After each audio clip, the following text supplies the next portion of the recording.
लक्ष्य रही विकसित भारत विकसित ओडिशा एवं विकसित जिला 2036 विकसित ओडिशा 2047 विकसित भारत एवं विकसित जिला जिला गठन करने आज जैसे जिला प्रशासन एवं समस्त बुद्धिजीवी और विभिन्न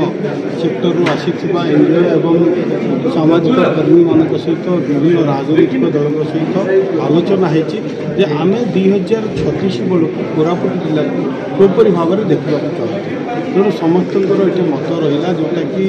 आमर सुस्थ समाज गठन सहित शिक्षा स्वास्थ्य गमनागमन एग्रिकल्चर कृषि एवं पशु संपद पशुपालन प्रत्येक दिग को आज आम ये गुरुत्व देचे और से दिगरे सरकार जो योजना डॉक्यूमेंट तैयारी करेंगे 2036 तेणु से भितर कोरापुट जिला निश्चित भाव में एक विकसित जिला करने जेहेतु लोकंर सरकार लोकों मोहन माझी सरकार बर्तमान काम कर तेणु मोर आशा रही समस्त सहयोग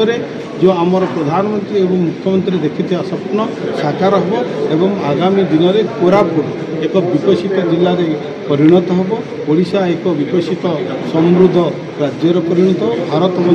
एक विकसित देश परिणत।